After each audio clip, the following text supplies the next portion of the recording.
Good evening, everybody. Thank you very much for coming to the October public meeting for Manchester Trades Council. The theme this month is the return to work under COVID-19. It seems very apt for us to be having it tonight because all I've seen for the last 24 hours on TV are debates about whether or not the government have a plan B, whether or not they're going to reintroduce some restrictions.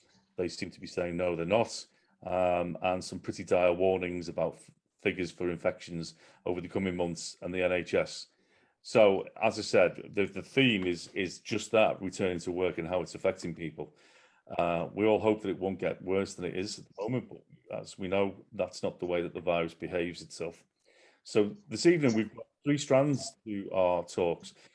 We have, first of all, from the Greater Manchester Law Centre, Kate Bradley.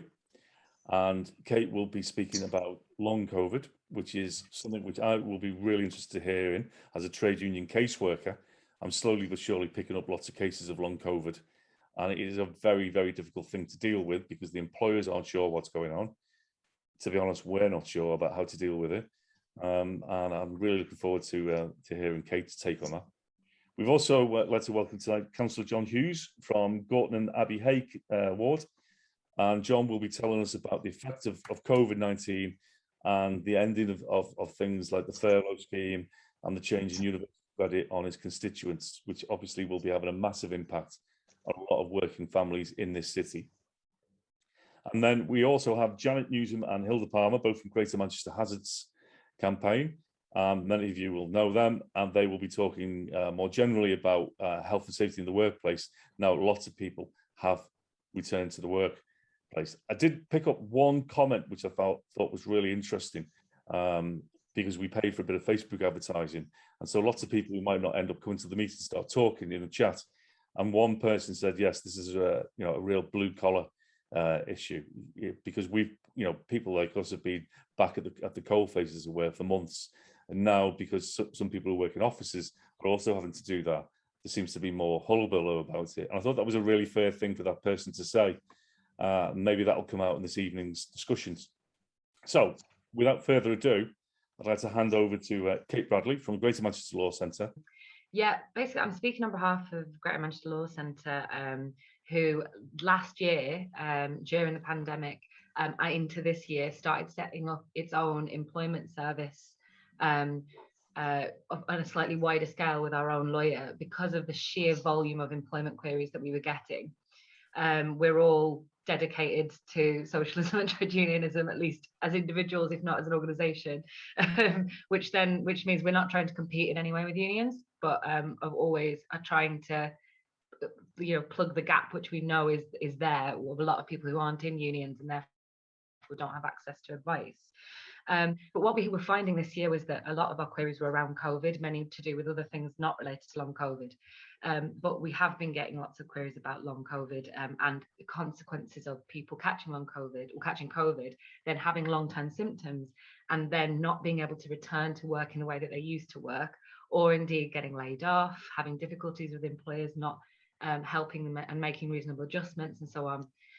So at that point we started, because we're also a campaigning organisation, we started to think about how we might dovetail the two things of obviously giving individual advice when people approached us, but also campaigning around the clear gap in both the law, but also in the various other systems for people suffering with something like long COVID, like a novel disability effectively.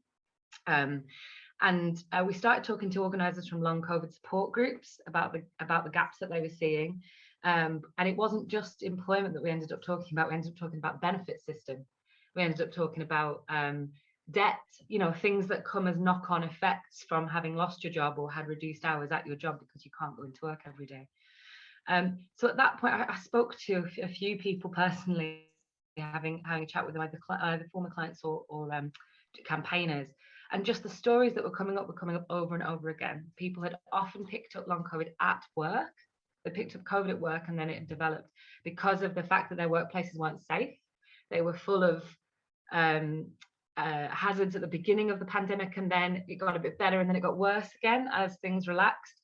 These were in workplaces that carried on working throughout. A lot of healthcare workers, a lot of carers, supermarket workers, people who were on the front lines of the pandemic, who were then basically left to suffer by public policy, by government policy, when they couldn't get back into a situation where they were working full time again because the symptoms they were experiencing were disabling. You know, serious breathing problems, long term, aches and pains, difficulty with muscle pains that meant that you couldn't do jobs they used to be able to do, brain fog.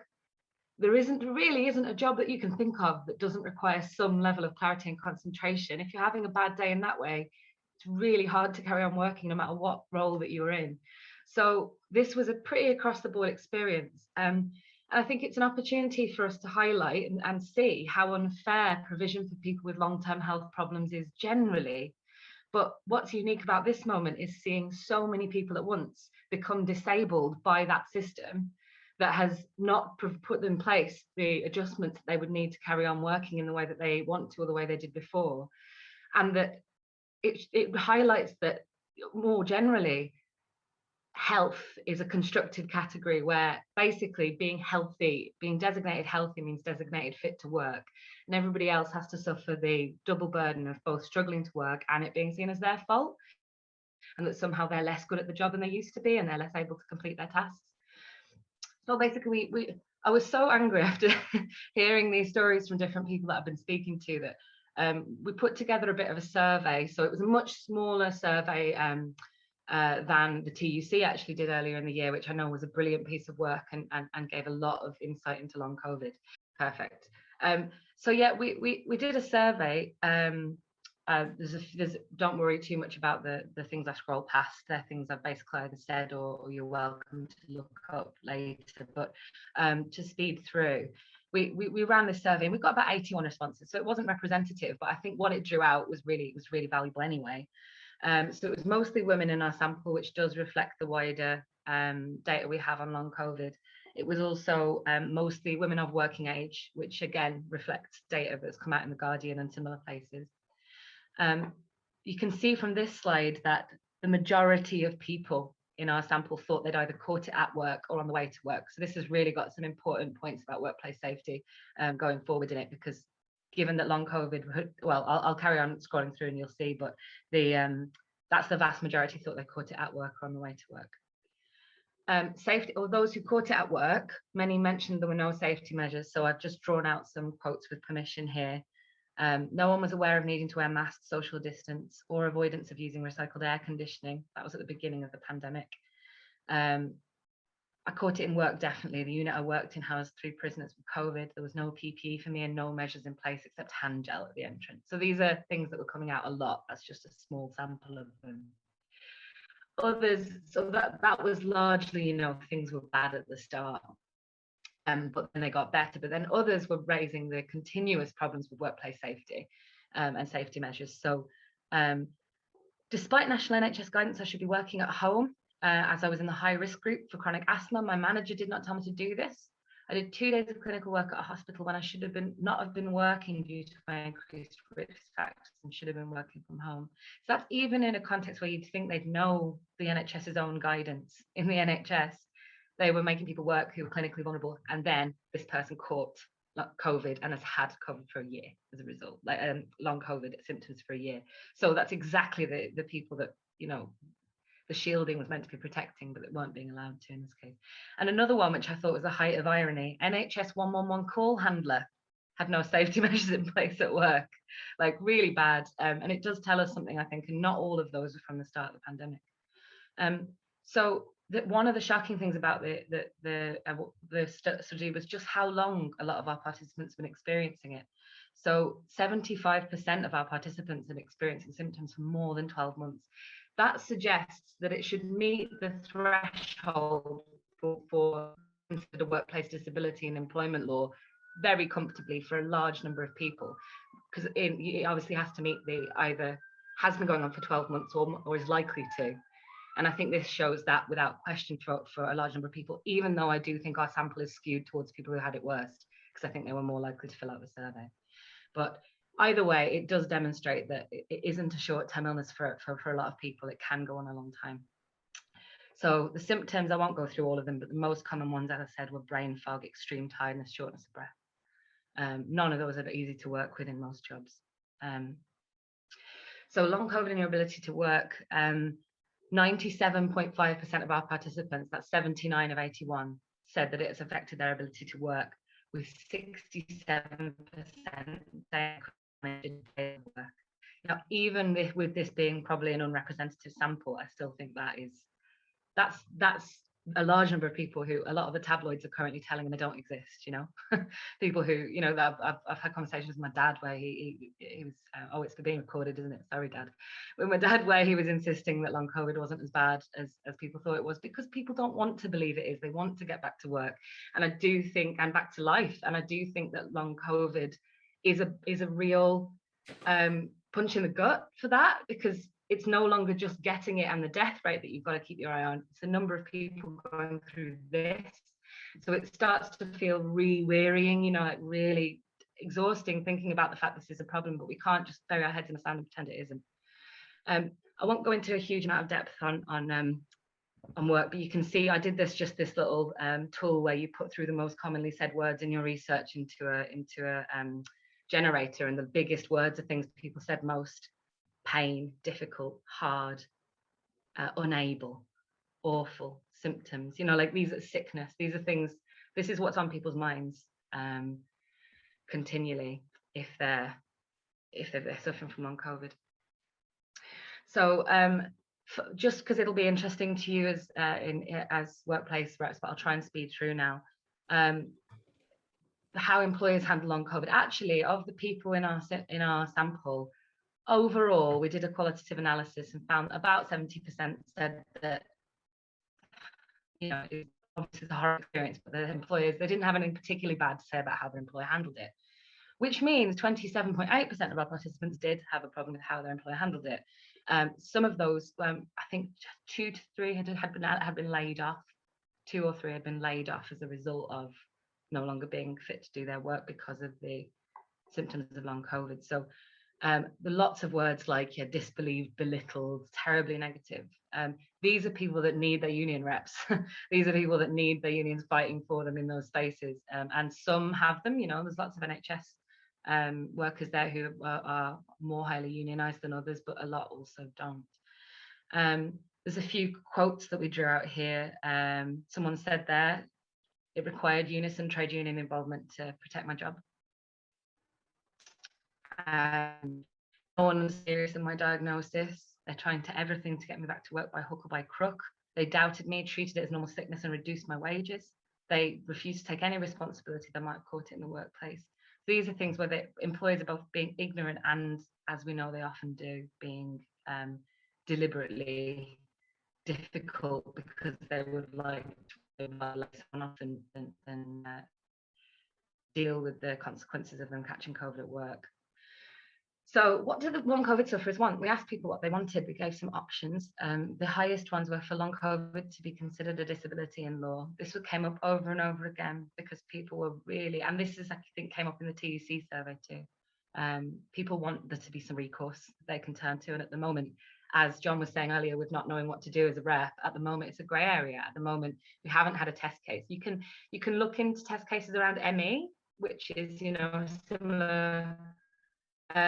similarly constituted set of symptoms. Often, you know, it goes off and on, it lasts a long time. Those that might be worth looking at for union reps, but generally you're trying to hold employers basically using ethical arguments, moral arguments to high standards, and we know that without the protection of the law, moral arguments don't always go that far with all employers. So yeah, the second thing that people wanted a lot was for employers to know more about long COVID.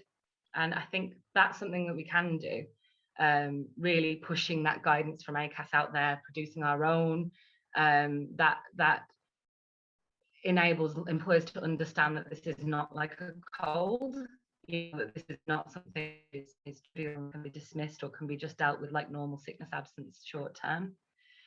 And then the third most desired thing on that list was improved sickness related benefits, which I think is really important because we've seen the benefits safety net get cut and cut and cut over the last few years, including the most recent universal credit cut and delays on PIP assessments, meaning that if you are applying for disability benefits specifically, you are often made to wait on the lowest rates of income with no, especially for these particular participants with no ability to work to make up the difference because of your sickness. So improved sickness related benefits is also up there.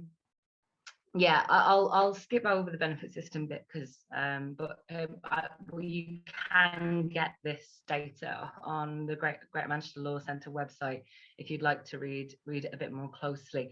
But also that I really recommend the TUC survey. So on our website, it's got Shirley's story as well. So Shirley, whose name's been changed, was one of our clients who spoke to me about working in a supermarket, getting COVID at work, and then eventually having to leave her job.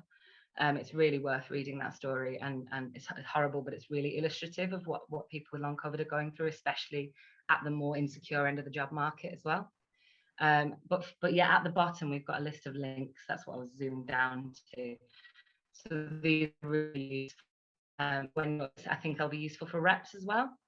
The TUC survey, ACAS guidance on long COVID, NHS's symptoms, their prevalence in the population, and the means test for civil legal aid. So if you have somebody who you're supporting who feels that they've been discriminated against and that they think and they've been experiencing it for a while, and you want to go for a disability argument, or if you feel it's related to another disability, another discrimination type claim, then the civil legal aid means test is there. So if they don't have an income or they have a very low income and meet the means test, then you might be able to go ahead with legal action if that's what you want to do, but you probably already know all of that. Yeah, so that's it really. That's what taking questions about the research or about what we'd found. I think it's a really important thing, and I'm really looking forward to hearing other people speak on different factors as well, because I know it's just one element of this period of going back to work, but I would just want to hammer home that COVID isn't over, because this isn't over, because there have been hundreds of thousands of people go through this experience, many of whom still have symptoms, and while things are unsafe, we may not be producing huge numbers of more deaths because of the vaccine, but we are producing people who have long COVID, and I don't think that's acceptable either. So yeah, that's what I wanted to say really, but thank you very much for listening. Kate, thank you very, very much. And I will just simply say that on the issue of employers now, they approach long COVID. My worry is that at the moment in the education sector where I work, they are being very, very cautious and very supportive. But we saw a similar thing with women who were pregnant over 28 weeks. And as soon as the government reduced the levels of protection and the advice to protect those women, then some employers, not all of them, rushed in to take advantage of that and say, right, you can, we had a 32-week pregnant woman forced to go back into work. So my worry is that at the moment things are okay. There's a with the education employers, but as soon as the DfE issue new advice, if it's any way negative, then that will mean schools will just fall into line, and I'm sure it will be the same with other employers. I'd now like to introduce John Hughes. As I've already said, John is councillor for the Gorton and Abbey Hayward, and obviously he is dealing with constituents probably on a daily basis, John, who are being affected by COVID, by the restrictions being lifted, and as I specifically said before, the financial implications of furlough ending and the changes to universal credit. So I'll hand over to John. Thanks, John. Thanks for inviting me. I thought Kate's was very, very good, very enlightening. But I have to say, I'm only speaking. I haven't got a PowerPoint. I'm not that good. Yeah, basically, like a lot of other councillors, during the course of the last 18 months, we've been helping people with food parcels, people who have been furloughed, and yes, they were getting 80% of the wages, but when they were wages, they were struggling on anyway, and they lose 20% of them, and they're being furloughed, so there's no chance of doing that little bit of overtime. They were all struggling, things got worse and worse, and myself and fellow councillor here in Gorton and Abbey, Julie Reid, along with a local vicar and one or two others, we were taking meals out to people every Saturday, taking hot meals to people. We were doing food parcels, running around for people that were because of COVID were locked in the houses. They couldn't get out. They couldn't go and get the prescriptions. We were helping out with things like gas and electric bills. Now, as you say, the furloughs come to an end or coming to an end. That's going to get worse because a lot of these companies are going to be getting rid of people. There's no two ways about it. People are going to be losing jobs, and more people are going to struggle. The universal credit now is that £20 has been taken off. That £20 is an absolute lifeline to people that are in great need, such as they either decide to eat or heat, and in some cases they can't do either. It's absolutely scandalous what's happening now and what's going to happen in the future. The food poverty in certainly in parts of East Manchester and Gorton in my own ward is it's just going worse and worse. It really is. As I say, we were doing food parcels and that thanks to a company called Cracking Good Food Company, but unfortunately their budget has run out, and so they can't do any more at the moment. And on a daily basis, we're getting people getting in touch with us. They're struggling with in debt because they can't pay the mortgage or they can't pay rent mostly. And you've got such as private landlords who are now using this Section 21 eviction notices, and we've managed to fight off 2 or 3 of them in recent weeks and get them overturned and get them sorted. But there's more and more of them going to come into being. Once they were allowed to start the eviction orders again, they seemed to be jumping on it straight away. Eviction 21 orders. You've got everything is against people now at the moment. People who have been on furlough, they're trying to get back to work. They're now being faced with this fire and rehire, which hopefully Barry's bill will get through on Friday, and we might be able to overturn that. I know we did it at the bus depot there at Queen's Road, and the gas was another one, British Gas, that we fought against. But we need to make sure this stops, because more and more people are going to become dependent on trying to get help from people purely because they're not being allowed to work or they can't earn enough at work. Hours are cut, 0-hour contracts. As I say, fire and rehire, absolutely scandalous. And as you said, we are getting it on a daily basis. People are struggling. They really, really are. And we're fighting all the time, but it gets harder and harder. And I'm not the only councillor that's like that. I think if you speak to most of the councillors in Manchester, they'll tell you similar stories. Even in what people might say are more affluent areas, there's still people that are struggling. They're struggling paying the rent, paying the mortgages, trying to live. And, you know, that's what's making things worse. It really is.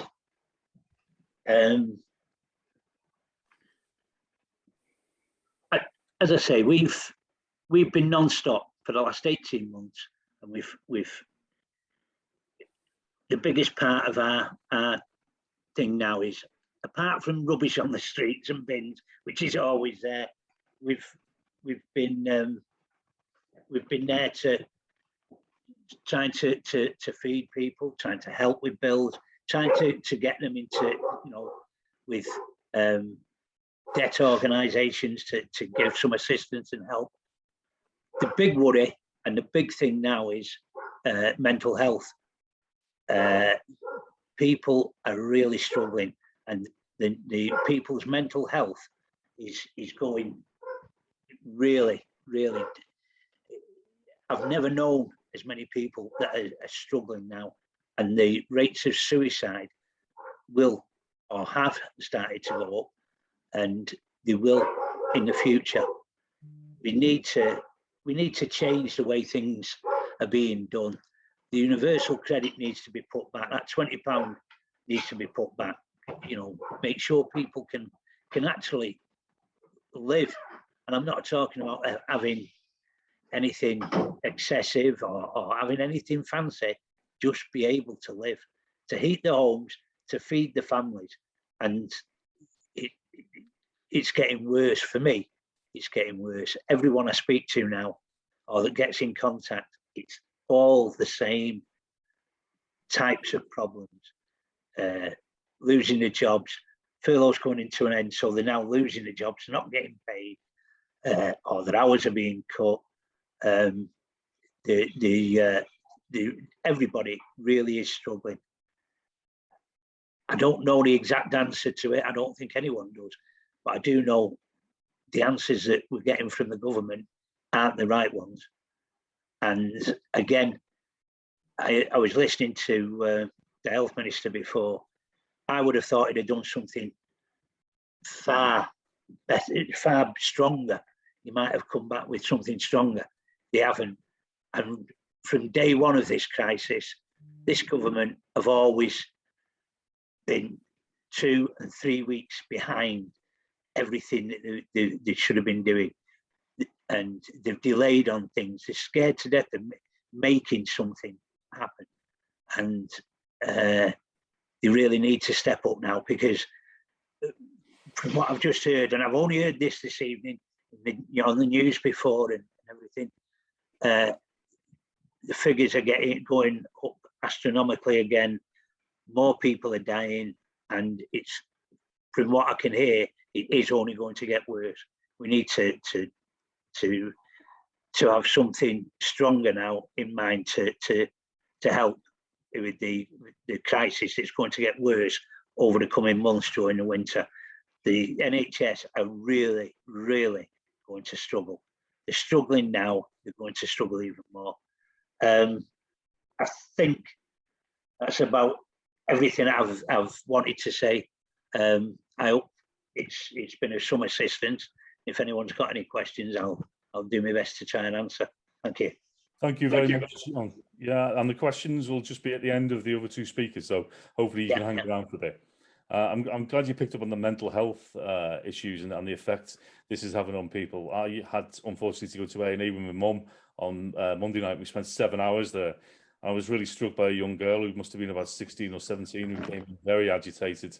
She got to see a doctor and then came out even more agitated, because I don't think the doctor could do anything for her. There was no resources, there was no bed, and she just went off into the night, you know, and that just shouldn't be happening.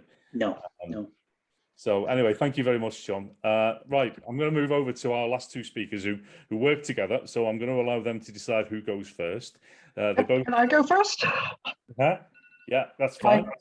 Okay. So that's Hilda. So I'll introduce both of you at once. So first of all, we've got Hilda Palmer, and then we'll have Janet Newsham. Both they do other things as well, but they're both associated with Greater Manchester Hazards Campaign. And they're going to be talking about more sort of COVID in the workplace related issues. And I'll hand over to them, to Hilda. Thanks very much. Thanks, John. Both John Morgan and John Hughes and Kate. That was great. Very heartbreaking what we've heard so far. Okay, COVID hasn't gone away, and it's still causing havoc in schools and in workplaces. Vaccinations are only part of the preventions. They provide protection against serious illness and hospitalization, but they don't prevent people catching it or passing it on, and they don't prevent totally people getting seriously ill and dying. I'm going to talk mostly about ventilation and the information we need to assess the risk of COVID transmission, and that we must feed into the demands for safe working conditions. I think we should just remember that 1 in 12 secondary school children are currently infected with COVID, about 1 in 60 of the general population. We have over 200 people dying every day, and nearly 300 on some days, and 50,000 cases every day. This is absolutely outrageous. So we need multiple preventions. And I would ask us all to use that term preventions, The term restrictions is rubbish. We need preventions in order to prevent us being restricted from getting back to normal and from having as normal a life as we possibly can. We need multiple preventions to prevent transmission, illness, long COVID, as we've already heard about, to protect the clinically extremely vulnerable and clinically vulnerable, to protect workers in the NHS and other services, and to try to get us back to normal. That's what we're trying to do. So I want to talk about ventilation, filtration and masks, those sorts of things. COVID is primarily airborne. It's transmitted by small particles called aerosols. And these are tiny particles below 100 microns. That's 100 millionths of a meter in diameter. And these are carried on air currents. It's not spread very much by droplets and not much by touching common surfaces. It's only about 1 in 10,000 chance of picking up an infection from touching an infected surface. So we must stop cleaning the surfaces so much and start cleaning the air. When someone breathes out or talks, more if they're shouting, singing or exercising, they exhale air containing large droplets and thousands or millions of these smaller droplets. If they're infected, the droplets contain COVID, and the Delta variant produces more virus particles in exhaled air and is at least twice as infectious as the original virus. Anyone can be infected. People who are double vaccinated, children, people can be symptomatic or asymptomatic, and we all are infectious before we show any symptoms. So we treat everybody as if they're infected, and we have to have collective preventions at all times. The big droplets that we exhale, the ones that are over 100 microns, they're too big to be inhaled. They're too big to be blown away by ventilation, and they just drop to the ground within about 2 or 3 meters. They can contaminate surfaces. And they only directly affect us if they fall on our eyes, our nose, or our mouth, if we're very close. But they don't tend to cause the most serious infections. It's the smaller aerosols which we inhale, which get deep into our lungs, which are the ones that we really have to worry about. When you're very close to someone, they're exhaling the droplets, which drop after a short distance. But there's a very big concentration of these tiny aerosols. If you're close to someone within 2 or 3 meters, you can inhale a lot of them.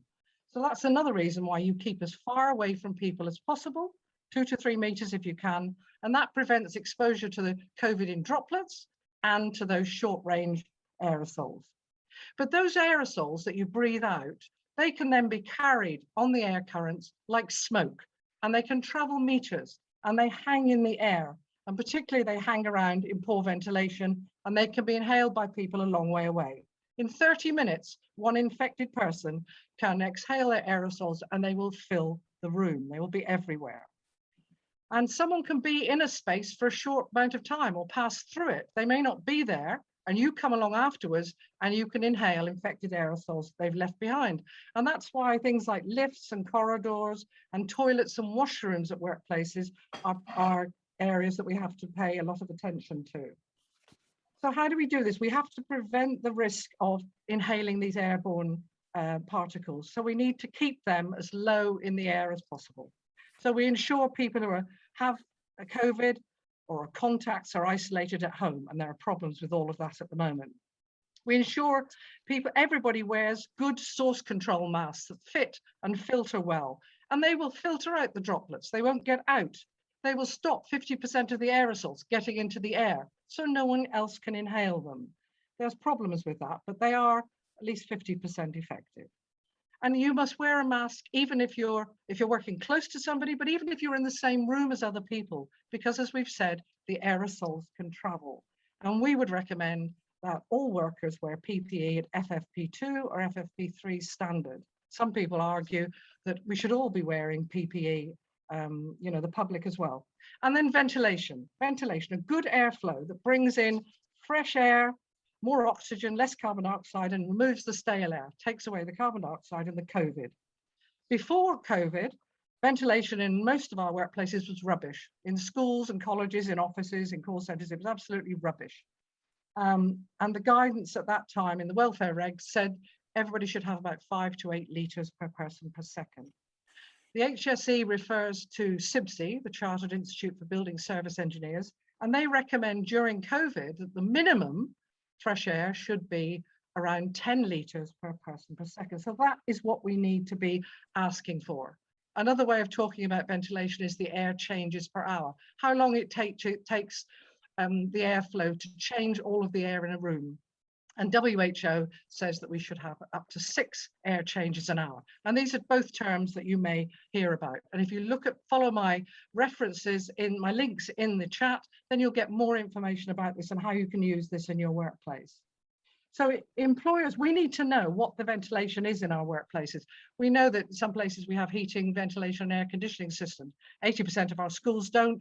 Huge numbers of our office blocks don't. They just have holes in the wall. And that depends on what the temperature and what the weather is outside as to how much air gets inside. So we have a real problem with this. And we have to find this information out from our employers. Ventilation is invisible then. But there's another way you could actually show it, a proxy way of showing ventilation, and that's by measuring carbon dioxide. We breathe out carbon dioxide, we breathe out the COVID particles. If the ventilation is poor, the CO2 will build up. If we measure the CO2, we will get some idea of whether the ventilation is good or bad. The more CO2, the worse the ventilation, the higher the risk of potentially inhaling COVID. And that's as simple as it can get. Aerosol specialists say that 10 litres per person per second is enough to ensure a well-ventilated room and to keep the CO2 level below 80 parts per million. So that is what we are advising. The HSE has finally come along with that, and all the best experts in the world recommend that is the level that we should be looking for. And what that means is that at that level, only 1% of the air has been exhaled by other people. When it goes up to over 3,000 parts per million of carbon dioxide, 8% of that air has come from other people's lungs. So there's 8 times the chance of actually getting infected. And we know in the past, in the UK, in TB hospitals, we had aggressive ventilation, and that stopped the transmission of TB. And recently in Taiwan, they stopped an outbreak of TB in a university just like that, by improving the ventilation and reducing the CO2 level from over 3,000 to under 600. So I've given you lots of information in the documents in the chat, which will tell you where to go, what the HSE says. There's useful videos, there's useful tools to work out the ventilation rate in your building and so on. But supposing you can't get that level of ventilation, what do you do then? Well, then we are recommending, and the HSE is now coming on board, that we use HEPA filtration, HEPA or HEPA, high energy particulate air filtration. And all that means is that there are little units like boxes that sit in the room, you can plug them in, and they suck the air in from the room containing the COVID particles, suck it through very, very fine filters, and put air minus those COVID particles back into the room. And that is very, very effective. It's proven to work. It filters out the particles that we're worried about that contain the most COVID, and it works. It's very well proven technology. There are other things that can be done, and people are doing that. People are asking for that. On Twitter, just yesterday, a head teacher said that he has bought classroom HEPA filters. They cost £220, but he bought them on offer for £179. And for £3,000, he bought enough HEPA filters for his 13 classrooms and his 8 other rooms. And he reckoned that was the right thing to be doing. There's no government investment in this. We know that's a problem, but people are actually doing this. And there's information on how you can choose HEPA filters in the documents that I've put in there. There's another movement that we should all know about. In America, there are things called Corsi-Rosenthal boxes, which are basically fans and filters, and they filter the air, and they're relatively cheap. All the parts for these are quite cheap in America. They're not so easily available here, but there is a do-it-yourself network, and there's more information about that. We're hoping that we'll get involved with that, and we'll try to have, you know, perhaps self-build sessions, and we'll get some of those things into workplaces. But basically, I want to finish off by saying we need good ventilation. We need good ventilation for concentration, for good health, for cognition, particularly in schools, but everywhere. But we probably also need HEPA filtration as well. And we need multiple layers. No one method is a silver bullet or 100% effective in all situations. We need good ventilation, HEPA filtration, source control masks, distancing, few people together for less time indoors, PPE for staff and those who are vulnerable, hand washing and cleaning, but not excessive, don't want to go over the top, no theatre of hygiene, vaccinations, test, track, trace, isolate with full pay. Thanks. Thank you very much, Hilda. It's always good to hear decent science explained in a simple manner so we know that there are effective ways of fighting this.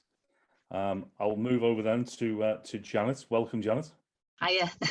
Because as you started out, you know, the fact that where are we going to end up with lockdowns again?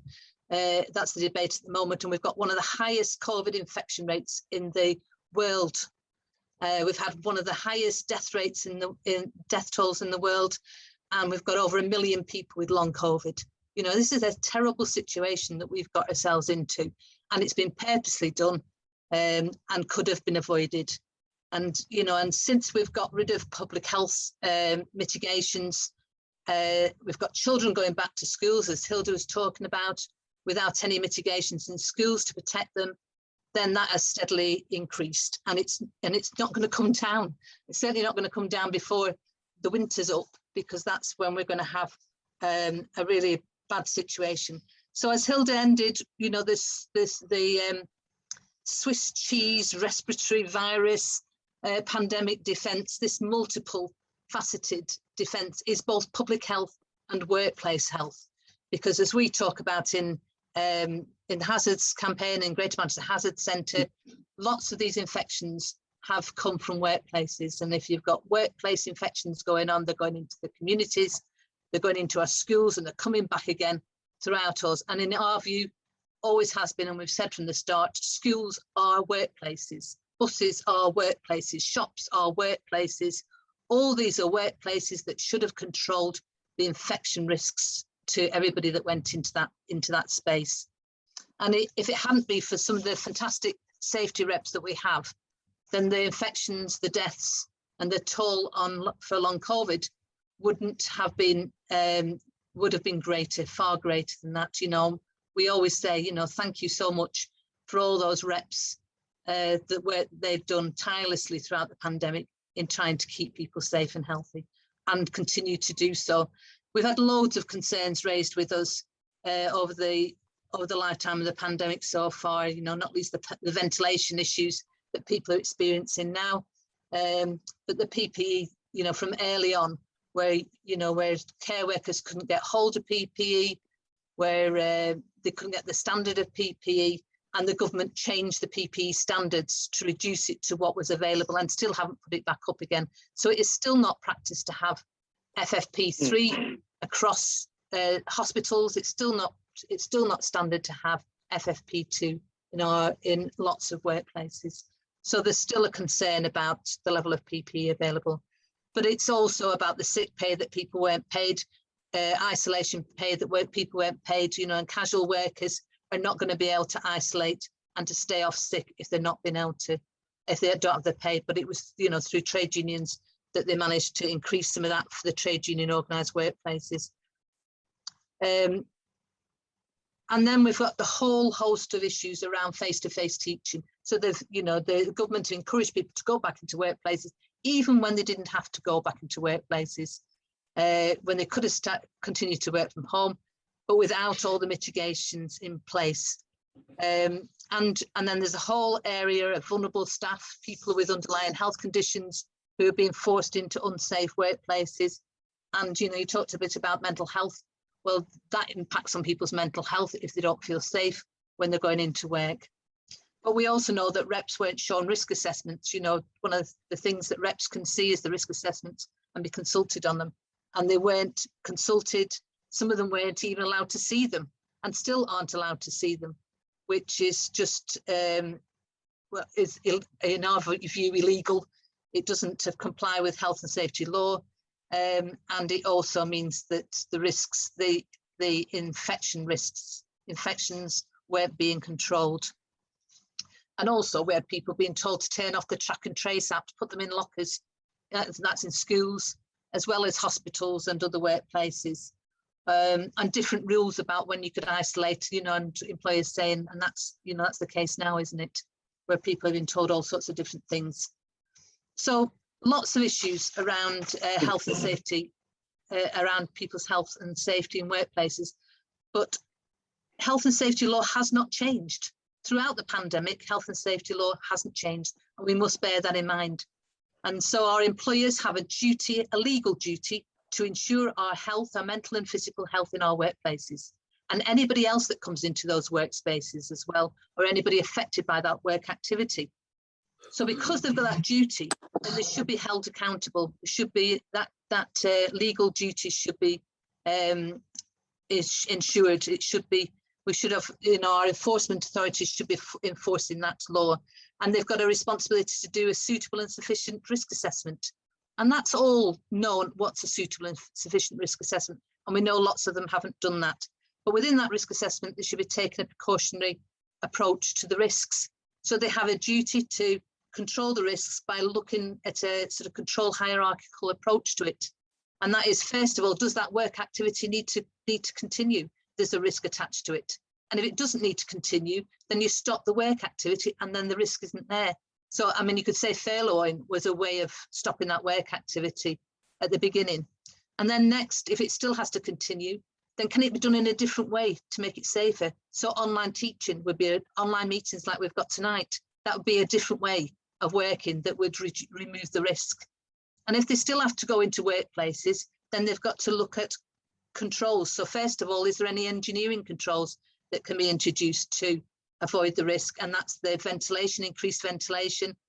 Then there's administrative controls, and that could be in the enhanced cleaning, hygiene, but fewer people in a space for less time, using bigger spaces, you know, all sorts of things like that. And then finally, the final mitigation against the risk is PPE.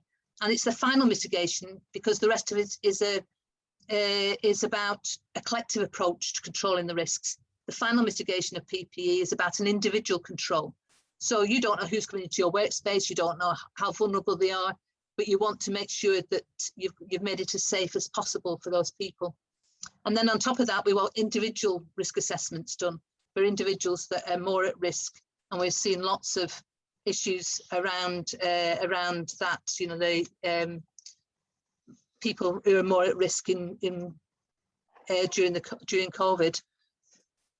So we expect our employers to do that, but the problem is our HSE haven't enforced it. And if they'd have come in at the beginning and enforced that health and safety law, then certainly our workplaces would have been a lot safer and less people would have been exposed to the virus. So there's a whole host of information out there and lots of the trade union websites. GMB have got 12 good questions that you can get to ask your employer.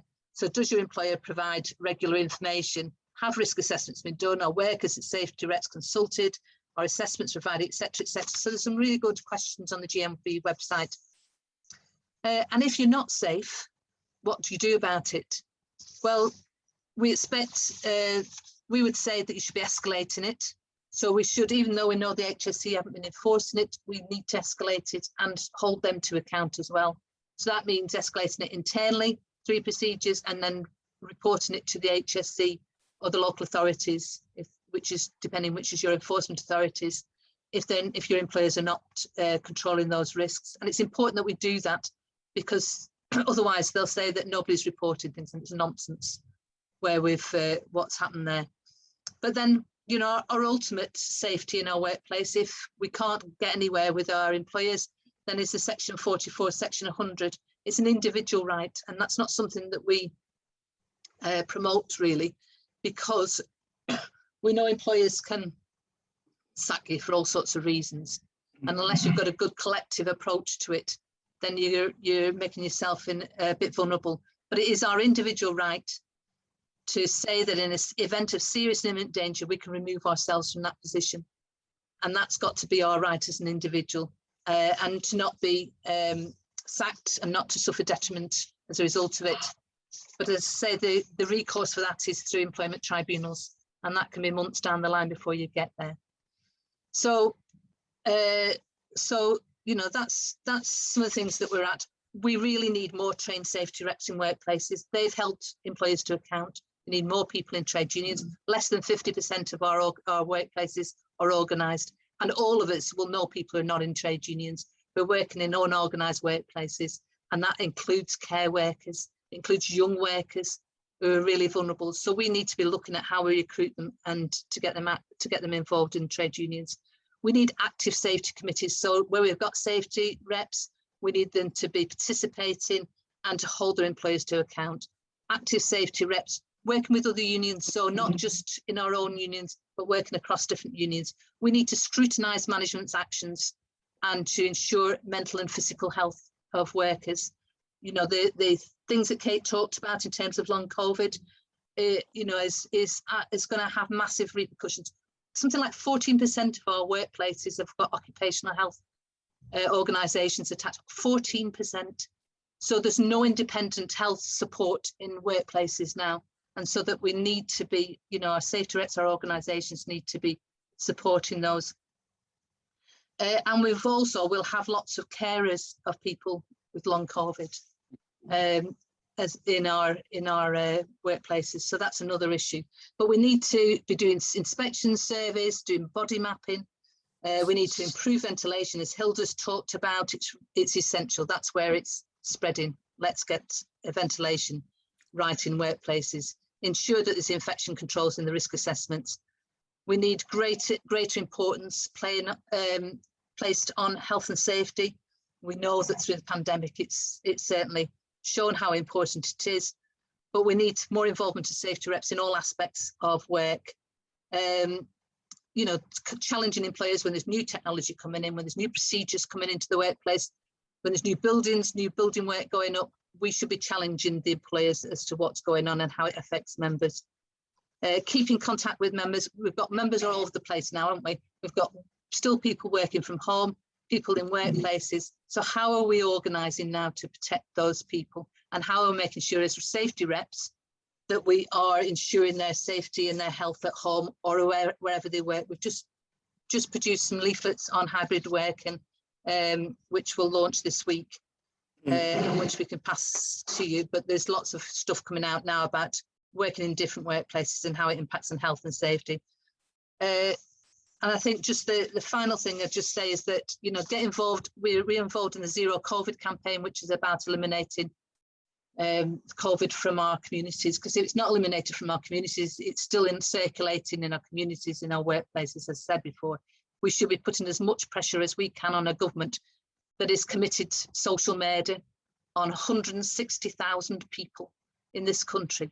160,000 or more people have left more than 1 million people with long COVID, and it's down to their actions that we're in this position, and you know, and in this mess, and we need to hold them to account. So, and I'd just say, adding on to the long COVID, look at reasonable adjustment passports in your trade unions. Some unions will have them, and it's a way of you writing down what's needed to do reasonable adjustments and holding every manager that comes into your workspace or every place that you work in that organisation to that reasonable adjustments that's reviewed all the time. And I just think reps are doing a fantastic job. We just need to do more and continue with it, because as Hilda said, COVID hasn't gone away. We're in a really dangerous situation now, and we've got to control the risks in our workplaces as much as ever. Thank you. Thank you very much. Excellent. I'm glad you picked up on risk assessments and trade union reps. They're so important in the workplace, obviously. And as you've pointed out, many workplaces don't have them. It's one piece of advice I constantly give to my reps in the NEU in Manchester, because some schools seem to think things have changed, everything's got better, and bring in something new, crazy scheme to do something differently. And I just say to my reps, go back to them, ask them, where is their risk assessment? Does that fit into the risk assessment? Because it's still there. It's a document, a living, breathing document. They can't just ignore it.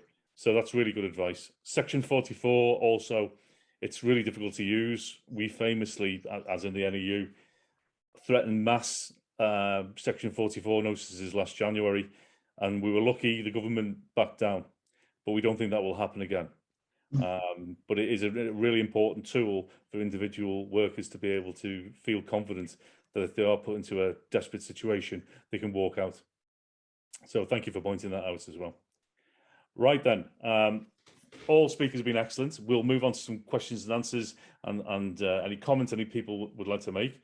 If you can do me a favour, if you can raise your electronic hand, because then you'll appear to me much easier, and I'll call your name. So we'll start off with Eddie Garner. Ed Garner, now retired members, PCS, formerly from Ministry of Justice, and I was a safety rep and still got a great interest in it. Yeah, fantastic words by all the speakers there. Just highlighting a few points from Kate at the beginning. Yeah, certainly there wasn't enough protection and prevention from the outset, notwithstanding the health and safety law, you know, was enforced, still in force, and it wasn't complied with so often. And that, you know, after the beginning, ongoing, there's still limited protection, and then there's the mental health issues of all this, apart from the physical thing. What one other aspect that arises, it's gone on for years, of course, is the real awful draconian absence management system. When people are off sick through no fault of their own and genuinely sick, of course, next minute they're getting warnings and what is effectively a disciplinary function, even though it's not disciplinary, but people are getting warned for unbelievable, even if it's, you know, disability issues. We know what's supposed to happen and what's not supposed to happen, but sadly, you know, these things are happening and the employee is blamed. And when the systems are wrong, the employee can be blamed as well. Just moving forward, I think too many people now, yeah, of course they feel, there's a feeling that people have had enough of all this COVID and they got very complacent and to some extent totally ignoring it. You know, a lot of people in the mass public, I think, are just ignoring it now and doing their own thing. And of course, yeah, we've got to come back to saying, no, you know, we've got to all take our own responsibilities and have masks where appropriate and all the good stuff that Hilda and Janet said. From the health and safety point of view, we've really got to really keep pushing to just keep people alive and safe. There is also, that was touched on, there's the idea of, you know, members, workers, basically getting bullied for speaking up, you know, stick their head above the parapet, and they get bullied, more stress and ill health and even suicide, you know, for speaking up. And we know the enforcement certainly not been what it was. So many things have not been what it was. And yeah, like we said, the health and safety law hasn't changed. It's just got to be enforced, as said. And I leave it at that. We just got to keep up the good fight to just keep people alive and safe. Thanks, Eddie. And it's very interesting in the chat. Kate's just posted that she's seen examples of non-unionised workplaces using Section 44 letters, but it was at the height of the epidemic. But it's good to hear that, you know, workers are getting that information and being able to use the law to protect themselves. I'll move on to Frank Ellis. Frank Ellis, Transport Salary Staffs Association. Do we have any evidence of what the actual cause of long COVID is? Why some people suffer badly and other people don't seem to? That's my question, really. So I suppose that's an open question to either Hilda, Janet, or Kate, maybe. I think that there are so many. It's such a complicated issue. I wouldn't like to try to deal with it very quickly, but you could say that about a lot of things, you know. It is a multi-system illness. It seems to affect everything. It affects everything from, you know, the heart, the pancreas. It can cause diabetes. It affects the whole of the nervous system. It affects the gut. It also affects the chromosomes. It affects the telomeres on chromosomes, which means then that those cells will not be able to divide so much. So it's actually reducing people's life expectancy. But there are lots of illnesses, and it seems to work. Some of its effects seem to be through an autoimmune sort of process and pathway. Yeah, and there are lots of problems with lots of other illnesses like this. And I would just like to say, I think we all have to be quite careful about just focusing on long COVID at work, when there are many other people suffering from similar sorts of illnesses, energy depleting illnesses, who are, you know, possibly going to be pushed out or not given enough attention. I don't think we know what's causing it. We need a lot more research, but at the moment we just need to accept that there's something going on here, and that workers need to then be helped on the basis of their lack of function and their lack of capacity, as our laws and you know, all good practice would actually support. Thanks, Hilda. I'm glad you brought up the different ways it affects people. My first couple of cases, it was just the sort of classic, I've got no energy, I can't get out of bed. Yeah. But I'm now dealing with somebody whose digestive system has been completely ruined. And he's got completely different symptoms to my other cases. Absolutely. Yeah. And that's what makes it very difficult. But that does mean that some people are saying it can't be real because it is, you know, is having all these different sort of symptoms. If it's handled properly, I mean, it could be a really good step forward for, you know, looking at a whole range of diseases, but it has to start from believing people and trying to find out what actually is going on. But it makes it very hard to deal with, John. Yeah. Thanks. Evan Pritchard. Yeah, right. I'll just be as quick as I can. First of all, I mean, Hilda. I mean, if we didn't need a good reason, example of why we were right, that all those of us that made sure she got that award, whatever it was, I can't remember what it was now. I mean, that was absolutely excellent. Kate, yeah, all the speakers absolutely brilliant. You know, John, I'm really pleased to hear the amount of work that you've obviously been doing around this issue. And I think the thing about the benefits, this £20, sorry, I should have said Evan Pritchard, delegate from Greater Manchester Unite Community Branch. We've been campaigning ever since the cut was announced that they were going to get rid of the uplift, the £20 uplift in universal credit.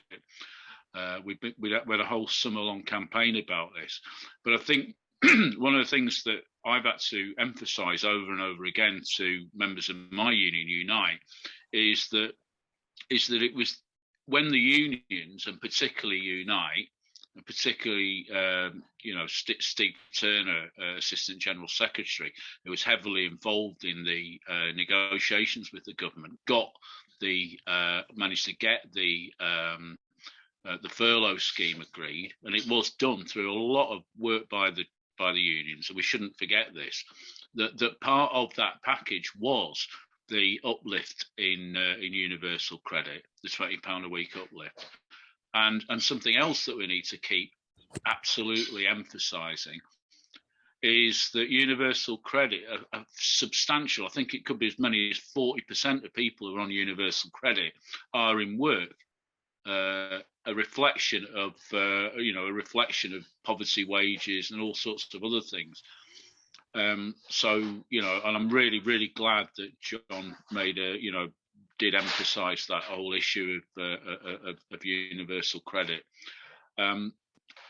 And I think that's something that we have to keep emphasising. And I'm glad John Morgan raised the issue. I mean, there was no way he wasn't going to, obviously. And I think it's something the UCU should be really proud of. The NEU should be really proud of, that they managed to achieve that high level of member participation and member growth as a result of that. So I think this all ought to show us that that the unions have a lot of strength still, a lot of power, and I don't think we shouldn't be pessimistic about the opportunities that are there for the unions to continue to put pressure on the government over these issues. I really don't. And one last thing, by the way, I say I'm Unite Community. I should also mention that our regional full-time officer, Sheila Coleman, has actually been off with long COVID herself for quite some period of time. Thankfully, she's thankfully she's starting to recover. But anyway, thanks to everyone, and and I say I mean everybody. Including Kate, I have to say as well, Kate, but that was, I've learned a load of stuff from this. And thanks very much, Evan. Chris Jones? Yeah, a number of separate points. First of all, in the delegates meeting, just before this public meeting, we were discussing obtaining materials for our stall.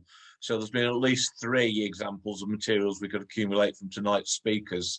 So we'll probably get on to you to arrange it, get a little bundle of your leaflets off you so that we can give that stuff out when we're using it.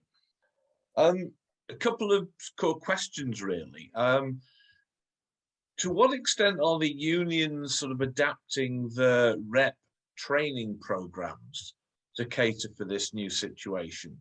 I mean, are they developing courses for safety reps to deal with sort of COVID, long COVID and related stuff, or are they incorporating it into current running courses, things like that? Because it does seem to me there's a lot, you know, we can send out the video and get people to watch it.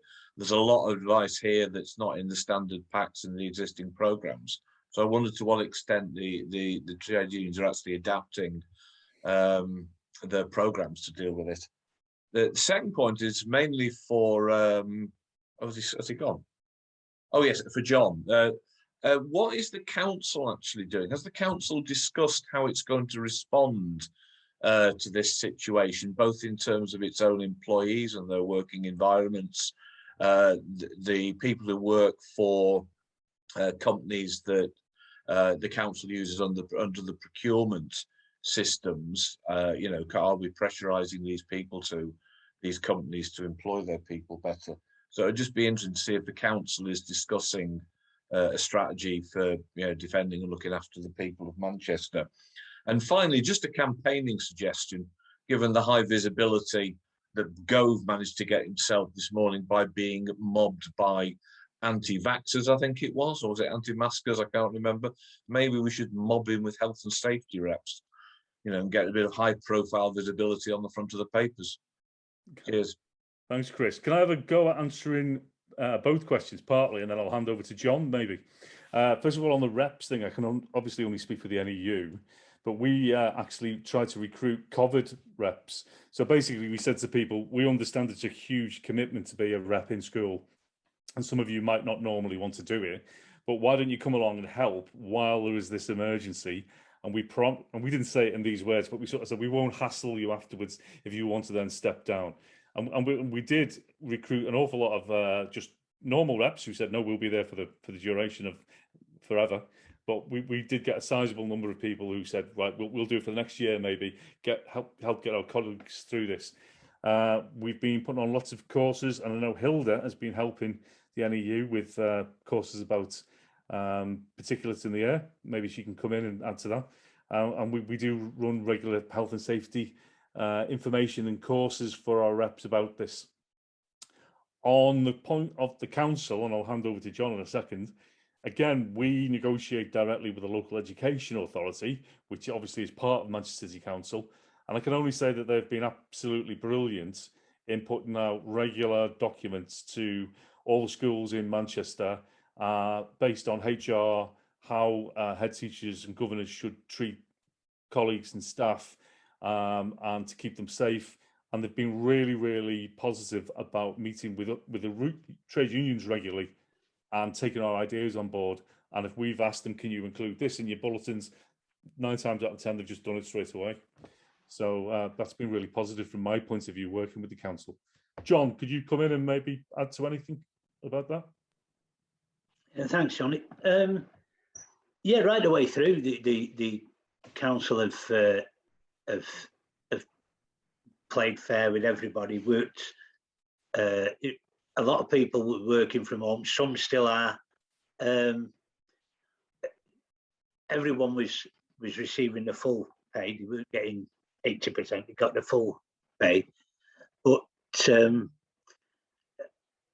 ones that, you know, like the bin men, people working on the roads, all them sort of jobs, they can't work from home. They were still working, but what they did, they made, which obviously made the jobs last a bit longer, but what they did, they cut the teams down, you know, so that they could have a social distance. Instead of having, say, 6 in a van working on one section of road, they'd only have 2, and, you know, so that they could keep a social distance. The work still got done. As I say, it took a little bit longer, but the work still got done. But the actual people working were considered, and they tried to look after them as much as they possibly could. The one thing I found a little bit unfair for me was that a lot of the senior officers in the council who, very, very good jobs. They were all working from home, and there was no question of them coming back, early to assist. They were all working from home. And I think if it was all right for some of the other staff to come back in and do a hybrid system where there was some working at home, some working in the town hall or in the council offices, I think it should have been the same for them as well. That would be my only complaint. Mostly, I think the council did get it right, but we're just now starting to go back to face-to-face meetings. We've just had a full council meeting, which is face-to-face, but you had to wear a mask. Everyone's got to wear a mask. So it's the precautions are still there, and people are trying to look after employees as best they can. Thanks, John. Hilda, no, sorry, I apologise, not Hilda. Janet, you've got your hand up. Well, I was just going to come on some of the other things that unions are doing, because we've been involved in quite a lot of different unions, and unions like UCU have been doing weekly briefings on different aspects to do with COVID. They're fairly, certainly responded, I think, eventually to all the new technology and different way of working. And in some ways, it's been remarkable, really, the amount of people that they've managed to influence and contact. I mean, the stuff that the NEU did with the 40, I don't know how many thousand teachers online at meetings is fantastic, achievement. I think we got 500,000. Yes, 500,000. Ridiculous. It was a record. Yeah. It's unbelievable, isn't it, really? I mean, if we'd had 40 people in the room at one stage, it would have been fantastic for us as trade unionists, but to have that sort of numbers is just brilliant. But also, I think, the amount of support groups that have grown up, all these different groups that have grown up online, the parents, the long COVID kids, the long COVID, all different groups from different countries and internationally as well. So there's been a global response and a global contact. So it's enabled us to do things that we would never have been able to do before, which has been phenomenal. I mean, it's lots of things that are limited, it's limiting, but it's been tremendous, really, how we've been able to sort of make contact with other people in other countries and see what they're doing, now they're responding, and to try and put pressure on our own government and employers, but also, influence other people. And I think just to finish that, the points that you made, John, about, going back to face-to-face meetings, we have to be really careful, I think, at this point in time, because everybody wants to go back to face-to-face, just going back to normal, and we are still in the middle of a crisis. The risks are increasing at the moment, and as Hilda says, if you can be infectious, you can infect.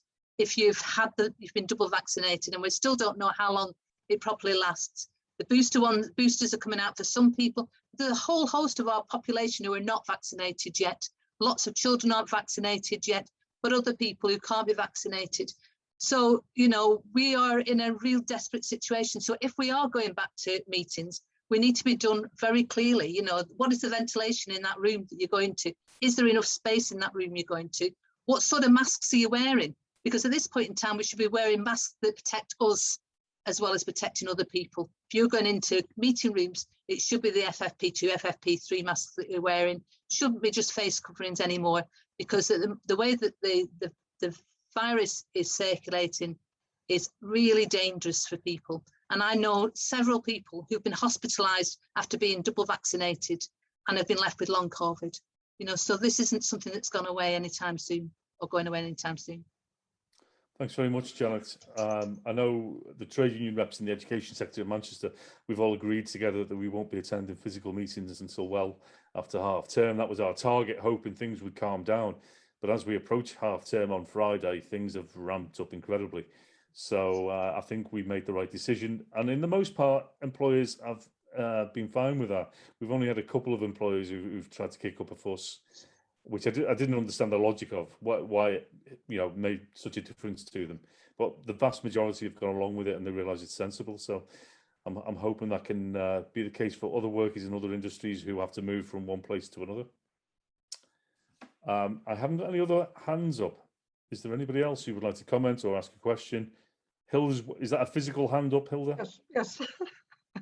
Yes, it is. Sorry, I just wanted to say that I echo what Janet has said. That's great. She gave that good summary of things. But I think it's we've been doing a lot of work on ventilation with all the major unions, and people have taken that away and done good stuff with it. We are working with the NEU on winning on ventilation. We've done 2 courses, 2 sessions so far, and we've got another 3 coming up. And I think I'm also speaking at the National Officers Conference sort of soon. So there's lots of stuff going on. But to say very clearly that we have got to be very careful about what we do, and we have to take on board what we know. I think it's actually it has not been good to see the Labour Party conference or various other conferences or various other meetings where people have not been distanced or not been wearing masks. And I did go to my first face-to-face conference in the Southwest Unison recently and took my CO2 monitor with us and made sure there was good ventilation and mask wearing and all the rest of it. And it was possible, to keep it down to a safe level to reduce the risk as much as possible. Because we can't underestimate the fact that catching COVID once is bad enough, catching it twice is dreadful. The impact this is having on people, on their physical and mental health, on their long-term health, and on their social and economic survival it's an absolute disaster, and we really have to work really hard to stop it. Thanks, Hilda. Christopher Hall. Just need to unmute yourself, Chris. Yeah, thank you very much. And firstly, a quick apology because I didn't catch the bulk of the meeting, and I do apologise, but I've been to a cooperative meeting via Zoom at 6 o'clock, and then at 7:30 I was on a environmental meeting in my Wrexham Labour Party. I sort of got the invite via Eddie Garner. Thank you, Eddie, for that. I'm a good colleague of Eddie's from PCS Union, working within the Ministry of Justice. My congratulations to Hilda on the award some time ago. Well done, Hilda. Nice to actually meet you. What I want, a slight angle, if I may, folks, and it could be that it leads to your future meeting that Eddie has hinted at, which I saw in the chat. But a question, because it's an observation from my angle, but it's good to talk amongst other unions and know what you're feeling about this. Because I felt that COVID has been the straw that's broken the camel's back for many of our staff within Ministry of Justice. And I think within the public services generally, and this and I that's why I put in the comment about letting the guard down and that sort of thing, because that everyone now seems to think that we can return. We've had our vaccinations and we can return to normal. And I've had my vaccinations, folks, and I actually got COVID on the 27th of July, and I actually ran the London Marathon in October. But I've when I've gone to these big events, I've had to be tested. And I've abided by the rules and the guidance. And so if I'd have had a positive COVID test on the couple of days before the London Marathon, I couldn't have run it. But I also went to the Reading Festival, and they did a big test on that. And I was there with Oxfam, and we had to do a test. And then on the Saturday, we had to do another test. But I suspect that, again, a lot of people are probably not being as wary as they ought to be. And then back into the workplace, my concern about the straw that breaks the camel's back is the stress levels and the pressure, especially when, as I can't remember which of our colleagues was, but one of you rightly said you'd have liked to see the bosses go back to the office. Yes, they damn cheek that they were telling us to go back to the offices quite rapidly, and it was an instruction from Boris Johnson. Within the Ministry of Justice. So I've been running courts. I run courtrooms with magistrates, solicitors, barristers, public, witnesses, police. A few of them are turning up on a video link, but the video link equipment isn't good enough. So the stress levels, again, are going through the roof. And I quote you that because have you looked at the House of Commons where they said everyone should be on video link in the courts, but it's not good enough for us. We want to get back together.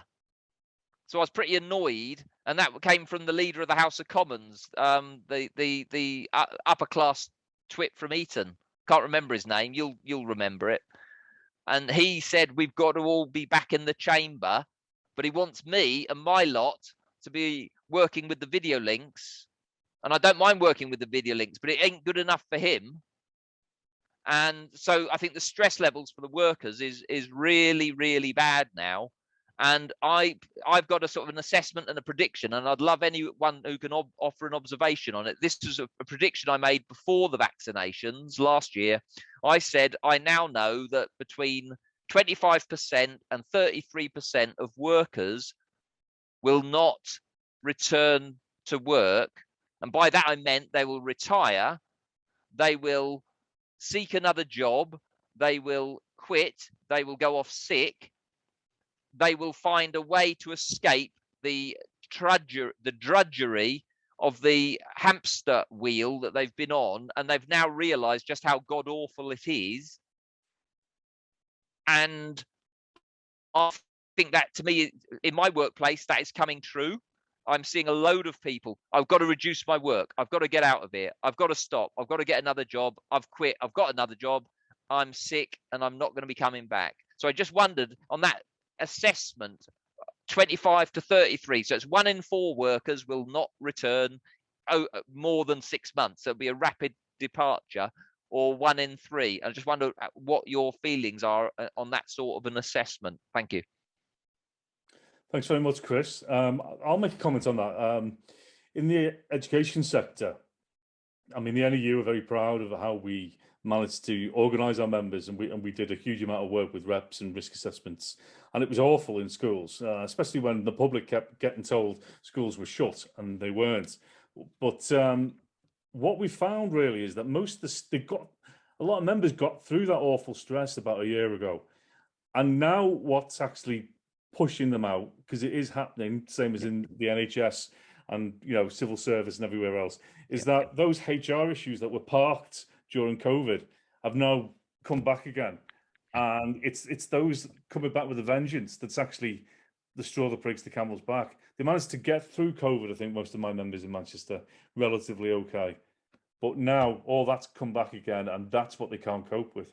So the utterly insensible observations of the skills, etc., performance management, and all the stuff that goes with it.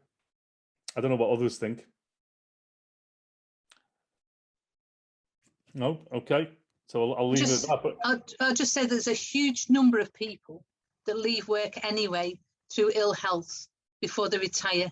We're talking about lots of people. It's more like 1 in 8, I think, before the pandemic.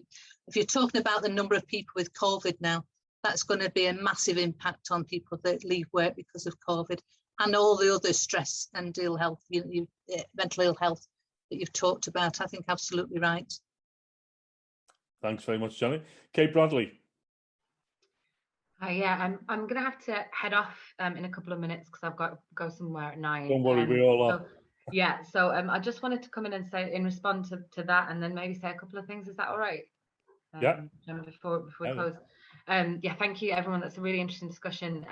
On the point that Janet just made, I think it's a real moment for us to see the way that and expose the way that that disabling process, that social process of pushing people to the fringes and then leaving them in poverty, already works with other forms of ill health and has been working since the foundation of capitalism, but especially now that we're in a stage where there's so much gatekeeping at each stage of whether it's recognized as a disability, whether the employer thinks that has any sense that they've got to do anything about it, power and confidence in fighting back if they don't do anything about it, and then ending up potentially in the benefit system on too little money to survive, with cut rates of sick pay and SSP, all of those things. I think this is a moment that we can be unionizing people. We can be this is such a tangible and sudden moment to see what's going on, that I think it is a radicalizing moment for some people in terms of realizing what's happening. I'd encourage people to, obviously you're all union members, and I think it's a good time to seize that opportunity to recruit and get people involved in their unions. I do think the law will eventually recognize long COVID as a disability, but the problem with the law is always that it moves way too slowly. It may be years before that happens.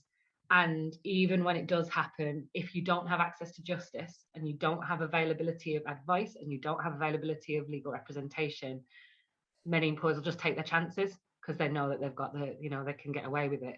So I think it, in conjunction with pushing for better legal protections and better rights, we have to also be arguing for access to justice, for widened legal aid scope so that people can get legal aid for employment cases, which at the moment they can't unless discrimination is involved. That's one of the reasons why disability has become so important in this conversation, because often these people don't have rights otherwise. These workers haven't been working there long enough and don't have a good enough set of protections to actually be able to access anything but disability discrimination support, and then that's in a grey area with this too. But on a more positive note, I do think it shows what the role of unions is, and the role of organising workplaces, because as hazards point out, you are significantly statistically safer in a unionised workplace than you are outside of one, and this is a crucial moment to highlight that.